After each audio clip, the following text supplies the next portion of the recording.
comissió. Va presidir el nostre col·lectiu l'any 2013.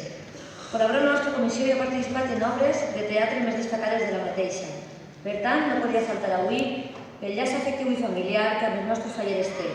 Senyores i senyors, amb tots vostès, el mantenidor de l'acte, Javier Mayol i Roca.